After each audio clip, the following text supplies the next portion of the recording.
Hey traders, it's Stephen Brooks, and today we're going to ask the question, should I be using the news to help me trade? Now, the reason I'm shooting this video today is because over this past weekend here in the United States, and again, I'm shooting this video on June 1st, 2020. So over this past weekend, we saw rioting, we saw looting, and we saw protests going on in many of the major cities all over the United States. So many of the emails that I received over the weekend were, Stephen, how much do you think the market is going to be down Monday? Stephen, how bad do you think the futures are going to open Sunday night? And then throughout the trading today, the questions I got, Stephen, how is the market up? Stephen, why is the market not down? In order to understand why that's the case, we have to understand a fact about the market. Now, some people out there are okay with this, and some people out there aren't okay with this. But this is a fact. The market, folks,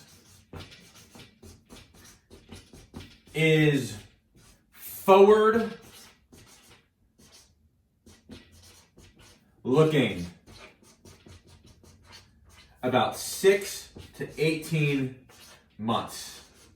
Okay? The market is a mechanism for looking forward somewhere between 6 and 18 months. Okay? So, folks who are wondering why the market went up today, how the market didn't crash today after we saw the rioting, the looting, and the protests all over this weekend, well, the market is a forward-looking mechanism, okay? The market is not projecting, well, what happened over the weekend. The market is projecting all the information I have today. What does that mean for stock prices, commodities, and assets and debt looking out 6 to 18 months? This is one of the major problems that I see with a lot of traders and investors there. They watch the news, they see what's going on today when it comes to the news, and then they make their trading decisions based on what happened either yesterday or what's going on today in the news. But again, the problem with that is that that's not how the market operates. Occasionally, we have a news event that will change the market for maybe intraday or a couple of minutes to a couple hours. But by and large, again, the reason why looking at the news to guide your investment or trading decisions is a bad idea is because the market is not pricing on what's going on today. The market's pricing the information I have today. What does that mean for asset prices? What does that mean for interest rates? What does that mean for commodities 6 to 18 months later? Don't believe me? Well, we saw a bottom in the U.S. stock market in the middle of March 2020. That was long before we flattened the curve of coronavirus, and of course that was long before economies started to open up and get back into the swing of things. Why was that the case? How could we have bottomed before we knew there was an end in sight for the coronavirus? Simple. The market is not a what's happening today mechanism. The market is a what's happening 6 to 18 months later. So I think many folks out there, many traders, many investors would do way better not watching the news, or at least not using what you watch on the news or you read in the newspapers or what you read on blogs to factor in your decisions. Again, why? Because that's only telling you what's happening today or what happened yesterday or what happened a week ago.